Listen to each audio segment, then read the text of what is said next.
Hi, welcome to the Israel First television program from our studios in Jerusalem. Great to have you with us. Thank you so much for joining us today. My name is Martin Blackham and I'm with my wife Nathalie Blackham, and we're the program that brings you the news. We bring you what's behind the news and we bring you a Hebraic understanding, teaching from the Hebrew language and things that the mainstream media are not telling you. Now, we've had in Israel a winter storm, Nathalie. Winter storm has hit Israel with high winds and heavy rains. Now, one of the interesting things about Israel that you may not know is that we do have a winter, and we do in fact even have snow. Sometimes. Yes. But most of the time on Mount Hermon we have snow. And it's something which many people don't know, many tourists don't know. Why? Because they're in hotels which are heated and they only go out when it's nice. So very rarely do you go out in the middle of a storm from your hotel. You're right, and people can go skiing too. And the storm was very serious that we recently had. It killed a woman and injured several people. Structures collapsed. And the woman, sadly from Shufat, was critically injured when a heavy object hit her. She was brought to a nearby security checkpoint where Magen David Adom medics sadly found her unconscious and declared dead in Hadassah Ein Kerem Medical Center. So this was around Jerusalem. Right. Now, rescue teams were searching for a teenager who was swept away in the Modi'in stream. Modi'in is to the north of Jerusalem. Tina and his friend went to watch the stream. Northwest. Yeah. And they sadly got carried away with the current. Additional teams from the Judea and Samaria district and the Lahava unit, National Unit for Special Resources, went to the location, but unfortunately he was found to have been killed by the water in Abu Ghosh, which we were recently in, Nathalie. On the outskirts of Jerusalem, a man and a woman were rescued from a car that was nearly covered by floodwaters. Unbelievable to think there's that much water that a car can be covered by the floodwaters. The woman fainted due to hypothermia and was taken to hospital. And students from nearby schools in Harim and En Kerem were rescued from the area after concerns about flooding from the Sorek stream area. The storm began during the night with winds of up to 100 kilometers, that's about 62 miles per hour along the coast. In the capital, gusts reached 65 miles per hour, 40 miles per hour. Flights out of Haifa airport were cancelled, and heavy downpours accompanied the winds with 60 millimeters, 2.4 inches. We can confirm that. 60 millimeters. 60, yes. 2.4 millimeters, yes. Falling in Majdal Shams in the Golan Heights. That was the place where sadly a missile hit when children were outside from Lebanon. But it's 1 or 2 years ago. And Jerusalem had 41 millimeters, 1.6 inches. Which we can confirm here. Haifa saw 27 millimeters, 1.1 inch, and Tel Aviv 22 millimeters, 0.9 inches. But we had another storm where we had 11 centimeters here in Jerusalem. So this was like, because, okay, you can see when we have storm here, they come from the west usually and they go east. So it hits first of all Tel Aviv and then Jerusalem, but it depends. Sometimes it's like more in the north, sometimes it's more in the south. And this time, one of the storm, and we had like also thunder and everything all through the night. And we had 11 centimeters who fall in one night in Jerusalem. So this was like very amazing. Now the Naomi Shemer Tunnel, which is brand new, I say it's brand new, it's not completely brand new, it's been there a while, but it's new, which passes under Mount Scopus from Jerusalem to Mali Adamim, was closed due to flooding. Flooding also prompted police to close parts of the north-south Route 90 in the area of En Gedi Dead Sea hotels. Heavy rain also caused flooding at the Hatzor Air Base. which is in the center of Israel now. The Jerusalem Post also reported that approximately 70,000 Israelis are estimated to go hiking, Nathalie, in the coming days.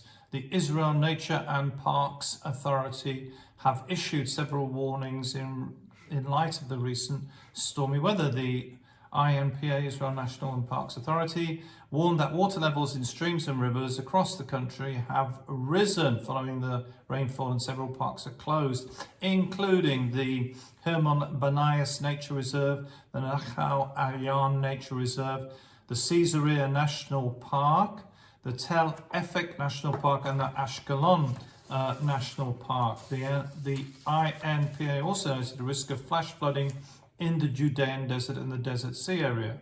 Therefore, it is forbidden to enter the following streams on foot or in vehicle until the water level has dropped. It's also forbidden to draw near to the edge of a stream during a flood, as the stream bank could collapse. Because the rain is sudden and it's very, very heavy, it's almost more like African rain than European rain. Like England rain, yeah. It is very heavy and very sudden, and what happens is that the drains here cannot cope, the rivers cannot cope, the drainage systems cannot cope, the roads cannot cope, and so everything floods, and it can be very dangerous if you're in the desert area, if you're hiking, because there are flash floods. And in fact, we have reported before on the Israel First television program about hikers who unfortunately were killed. I believe it was from a military school that was in the Dead Sea area, and I think that was only last year, but I could be wrong. This happened, and it was very sad. Because the thing is, the desert is in a very low altitude. You know that the Dead Sea is minus 300 something, 360 I think, and so you can imagine from Jerusalem, which is 700 in altitude, 700 in altitude, so it's like almost a kilometer. So when it rains in Jerusalem, all the water goes down. I mean, not all the water, but a lot of water goes down, and is really having flash flood. And some people find that fun to go to see the water arriving, but sometimes you need to be very careful, because suddenly you don't know exactly when it's going to arrive, and it can. We hear so many accidents every year. Right. I mean, not many, but like more than enough, and people lose their life because of that. So it's I mean, one of the things is that hiking in Israel in the winter is very pleasant because it's not hot. It can be sunny and warm, and very pleasant, and it's probably the best time of year to go hiking in Israel, because you can cover long distances without heat, without the heat of the summer, and it's very nice. Countryside and landscapes, and the desert's very interesting, and there are paths that you can take. But if you take certain paths, these are also the paths that the water uses, and the situation can suddenly change, and you find yourself in a river rather than on a path. Now, one of the things that's been happening in Israel, we have reported on this and continue to do so, is the price of living, the cost of living.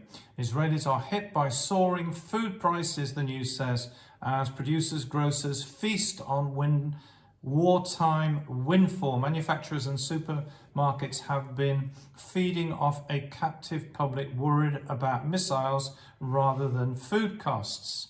Experts say deep reforms are needed to make the market competitive. The Strauss Group and other food manufacturers, Strauss Group is one of the biggest, maybe the biggest food manufacturer distributor in Israel, and other manufacturers have attributed recent price hikes to what they say is significant and ongoing increases in production costs, including the electricity costs, property taxes, water costs, wages, raw material. But critics, Nathalie, are not agreeing with them, because not everything you're told is the correct answer.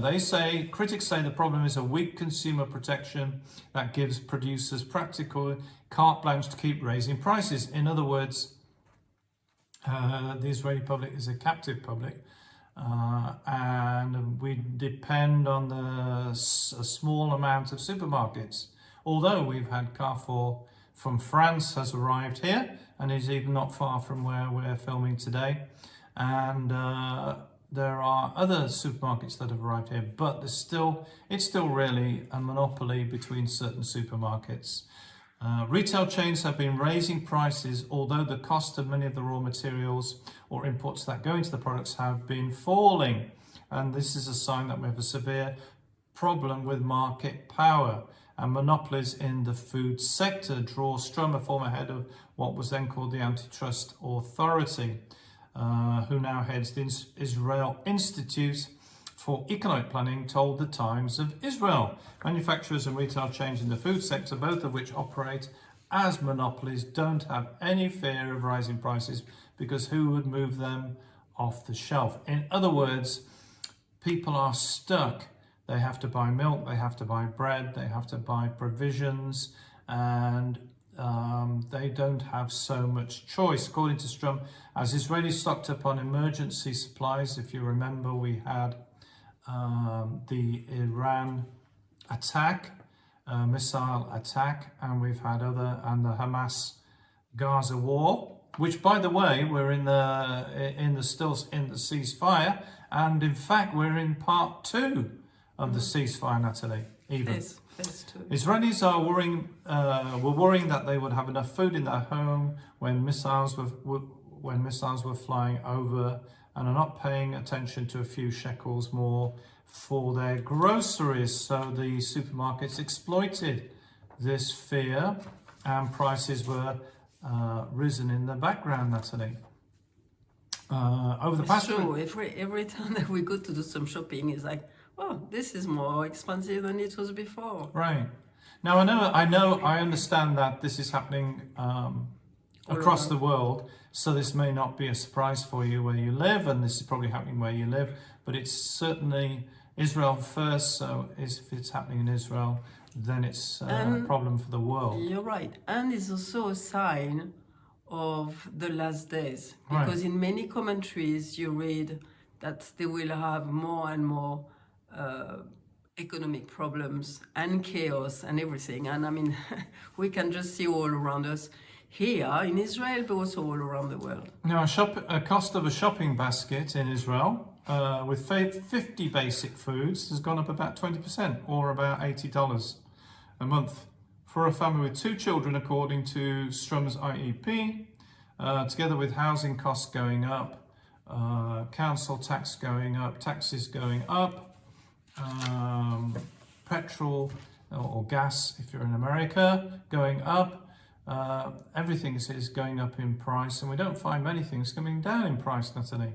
Well, one of the big issues, and we talk about this very regularly on the program, is the issue of AI, and we come across it again with Mobileye, who have just bought the Israeli humanoid robot startup called Menti for $900 million. That's almost an unbelievable amount, really, of money.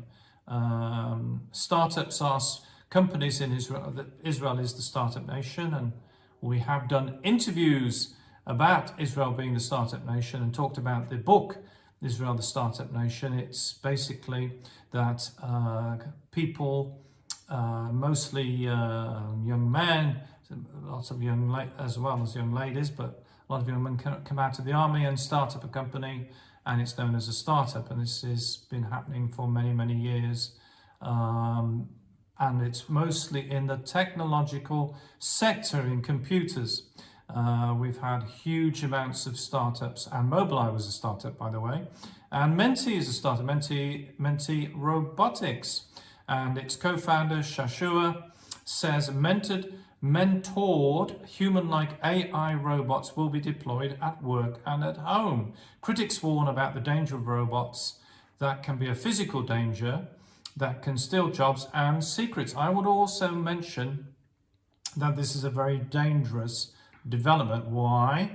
Because we've been talking about AI, and we're talking about AI having beyond human intelligence, having what's known as super intelligence, and then AI mixed with a robot. So in other words, the robot would have AI and could potentially have super intelligence, Nathalie, so that it's even more clever than Einstein. And I see that as a potentially very, very dangerous phenomenon. Other people are not really sounding the alarm, but I will sound the alarm on the Israel First television program for you. Now, Nathalie, we look behind the scenes in Israel. We look at the Hebrew roots. We look at what's happening from the Bible. We look at the Hebrew language. And Nathalie's written a book on the Hebrew language, and you're going to be talking today to our friends about Hebrew. Yeah, this is the book. You can find it on our website. It's in French, English, German, and Dutch, also from Holland. And maybe it will be done in other languages, so we'll see. And so we started already 2 weeks ago to speak about, and we will carry on for all this year, hopefully, about the letters. We said already that is the creative power, is the building block of creation that God has used, that from Genesis 1 to Genesis 11, it was the Hebrew language who was used. Amazingly, the Torah, the teaching of God, has been given also in Hebrew. So it was written in Hebrew. The New Testament was written in Greek, because at that time a lot, like now English is the common language for the world. Greek at that time was the common language for most of the world. I mean, the world was like around Israel, and so it was in Greek, but the first language was Hebrew, and is written in Zephaniah 3:9, which is an amazing passage to say, I will give back to you. So we will see it back. There is people who have, we spoke about that, people who have dreams of this language. And there is really a power. I'll tell you a little story, which is interesting, because we live here in Israel, and we saw our grandchildren being born here. So we saw some other children in the hospital, and the ladies, the one who loved the Torah, which is usually like Orthodox Jews, when the baby is born, they are putting the letters in the little basket where the children are, because they want the child to be already used to see these letters. And it's not just seeing the letters. There is power in these letters. There is something spiritual, and something with more than we can even understand with our mind. We have to understand that also with our heart. Okay, God gave us a mind, which is very important. But we need to use also our heart to be able to see things. And like the eyes of our soul is our heart. So it's very important to look at that. Okay, so today we're looking at the letter Bet. I'm going to just show it to you. Is this letter Bet becomes, so it's the second letter. There is numerical numbers also, numericals. How do we say? Anyway, they always are locked with a number, and so Bet is the second letter and is also the number 2. And so the letter is called Bet, but the interesting things also is like he's representing, like you saw the three sign is like a house, okay? And house is Bait. Now, what do we do in a house? We live in a house. We can be who we are. And how does a house start? Is with a man and a woman, and they start to live together, and they are going to build a family. And so the family lives in the house. So it's a place of creativity, it's a place of warmth. This is what God intended. Now, when there is bad things that happen, is that we need to go back to the wisdom of Torah and walk the way and walk the path. Now, the letter bet, the sound is b, but you put a dot in the middle when you read it on the Torah, and if there is not a dot in the middle, it can be also a v. So it's bet and vet, which is interesting because usually in English you don't change, you don't have like a letter who has two sound, but in Hebrew it's like that. Okay, so also what's very interesting is like Bereshit, the first name in the Torah, is started by a b, and it's not a little b. Usually all the letters in the Torah are the same size, but sometimes there is some exception, and usually there is a meaning behind, and you have to find out why. This is like the name, the Credo, when you have to find different things and why this thing is there. And so in the Torah, you can play hide and seek with God in a nice way, like when the father likes to play hide and seek. The child loves when suddenly he finds his father and he's like, oh, I find you. And so God is doing the same with the Torah. And so Bereshit, the first B is big. And why is it big? Is because to show this Torah that I'm giving you is for you to be able to build your bait, your house, the right way. And I'm giving you all this tool. I'm giving you this Torah, which is, Torah doesn't mean law, like it's very often translated. He means teaching, okay? Like a Mora is my teacher, which be like a female one. And Torah comes from the same root. If you have also Mount Moriah, which is where the temple was built, is the place of the foundation, okay? So our bait is our foundation, is our place to be able to live properly, and God is giving us the Torah for us to live properly in it. So this is beautiful. Another thing that I wanted to tell you also, when you see the bet, is like three sides, and there is a side which is open, so you can come in and out, which is good.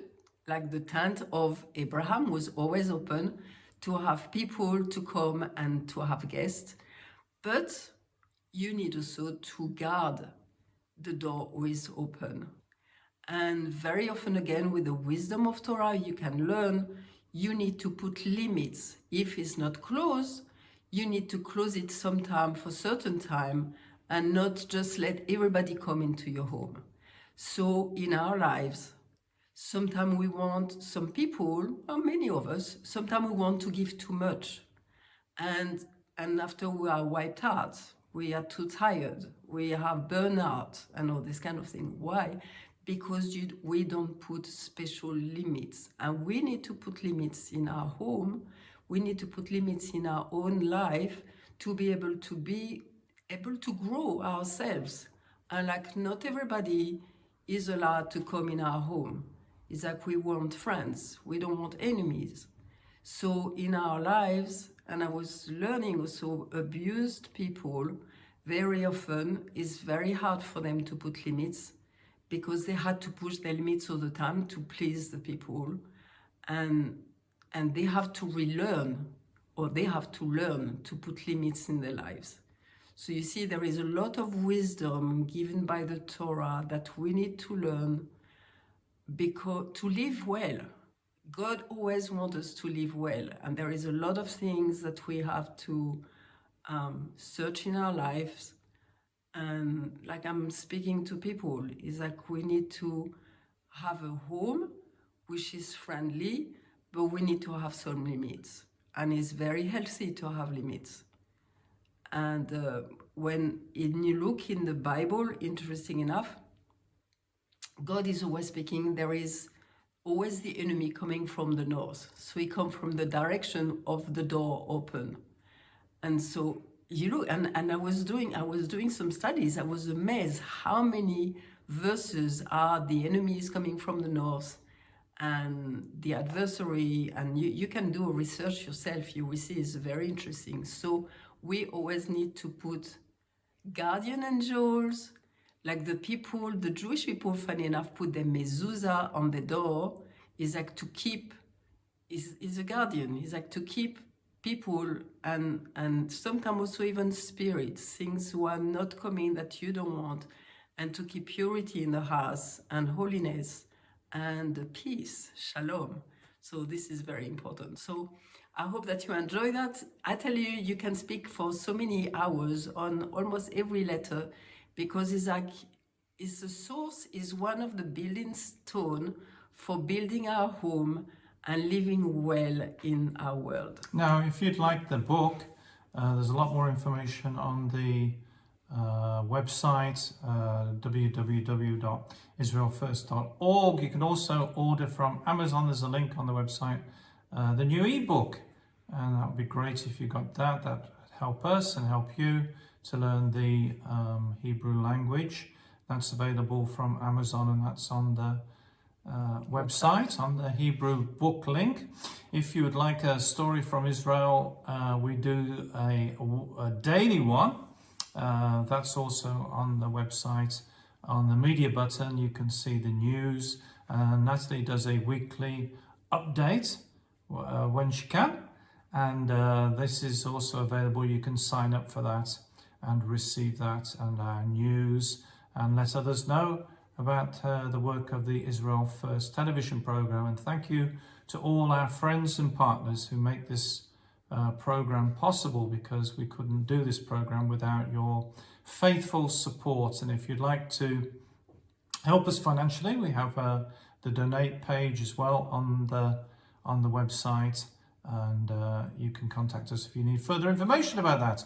And remember, with a program that looks at the land, the people, and the language.